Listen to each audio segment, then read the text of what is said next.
The Flash is a student forum for students produced by students. Students make all content decisions, research, write, shoot, and broadcast news stories they deem important to the Eastview community. Stay tuned. Sup Eastview, I'm Jenny. And I'm Mina. And today we have 3 lovely stories to share with y'all today. From low taper fades To board slides. to beautiful antique glasses. So make sure to stay tuned for the Flash.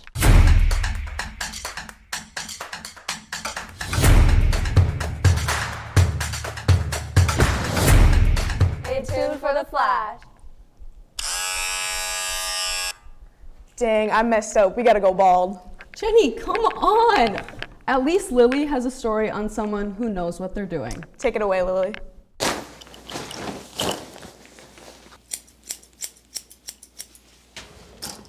Condos in Eastview Jr. have found his passion at a young age. About 3 years ago, my mom got me some clippers and I just started self-cutting. And then that motivation to keep cutting hair just came out of nowhere, and then over time I got better, so. Condo's transforming his community one haircut at a time. With his dedication and personal connections he builds with each client. A barber could be your best friend, because you could say whatever, knowing well that word won't get out. So making conversations with my clients, knowing them, knowing who they are. So when they come back, they could tell me more stuff on how they're doing, and I tell them how I'm doing. All my barbers weren't getting me right. It wasn't just, I was waiting for that pop in my hair, you know what I'm saying? And when Honda, started cutting me, I felt like I loved him. Like I had an emotional attachment. It felt like I could trust him, you know what I'm saying, with my hair, and my trust, it worked out. Conda sets off a spark in my heart. He just makes me happy. He's such a good person. He really just gives the best haircuts. Each connection Conda makes helps motivate him to want to pursue this path as a career. The way I see my life going is what I really want, is cutting hair. And so I just want to keep doing that and make that my career. Just believe in yourself, never give up, So keep doing you. Make sure to tap into Khandizi_Cuts on Instagram. Remember to book your appointments before Valentine's Day. Anyway, Jenny, can you do a 360 on your snowboard? Unfortunately, only on a skateboard. Oh, shucks. Well, we do know some people at the Capitol who can. Ibrahim has a story. The Red Bull Heavy Metal event is a hardcore street-style snowboard contest that was popular in the 90s and just now made a return after 20 years. Since its return, the event has been held at many different places, including Duluth, Detroit, and St. Paul. This year, Red Bull decided to hold the event at the St. Paul Capitol for a second time. But what makes this extreme sports organization so attracted to Minnesota? Minnesota's the best spot in the world for rail riding, really, on a snowboard, because we got rope tows. So you go out west and you got chair lifts, takes forever to get up.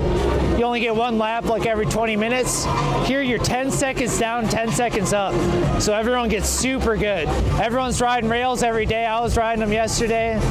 So some dudes come from out west, but just your average rider here could be in this contest. It doesn't always get the recognition because we don't have mountains. Everyone thinks the mountains with snowboarding, but we make such good snowboarders here and then they become pros. So it's a third of the pros are from Minnesota. It's done!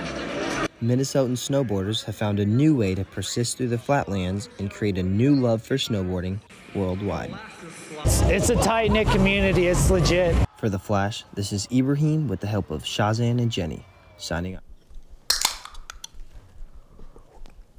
Wow, I love Red Bull for that. I think I'll just have to stick to skiing. And I'll just have to stick to skating.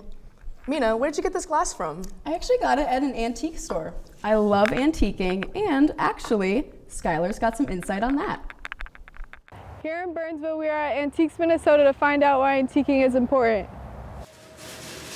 Derek Lumbeck has owned Antiques Minnesota for 46 years and is passionate of keeping antiques alive with the help of others who share the same passion. They may be as old as 100 years old. Some of the items at an antique shop may not have exactly antiques. Antiques have to be 100 years old. They may be collectible items. Antiquing is important for preserving history, promoting sustainability, and offering unique, high-quality items that can add character and value to a home. This particular antique store is actually laid out very nicely. We have locked cases in the front, and we have open cases in the back. People are collecting, let's say, little banks that they saw many years ago, probably back in the 30s, or even maybe as the 20s. In conclusion, one man's trash can be another man's treasure, and that's what makes antiquing so unique. Signing off from The Flash, this is Skylar with the help of Angel, Will, and Jenny. I'm really excited to check that place out. Well, that's all we got for you today, Eastview.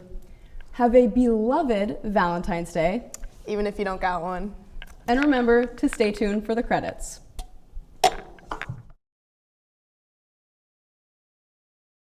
We were both grad students at Montana State University. Mr. Sherwin had just student taught and came back after the winter break. And we met on like January 3rd or something, whenever we went back to school. We knew of each other in high school, but she was older, so she was a little too good for me back then, but that's the truth. We met in college, and we were both in the same choir, so probably we met through being in choir. First day I ever saw her, we were in class, and she insulted athletes, which I was at the time, so that was interesting. And when we met the second time around, it was in the office. He was starting as a substitute teacher, and I was already a teacher. They shut down Montana State University. All the schools in Montana We were went shut on a date, down. it was in February. The only time Montana State had ever shut down in history. And where'd we go? We went ice skating. We went ice skating on the Because it was coldest day cold. of the We year. thought we should ice skate. My parents met in the same choir, and so I had my eyes out for a suitable husband. Okay. Yep. So we actually taught overseas for 22 years, and we were always at the same school. And then we came back to Minnesota, and we were 1 year apart, but then I just couldn't handle it anymore, and I had to come over to Eastview.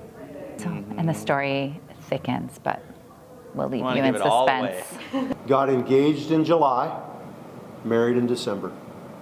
The rest is history.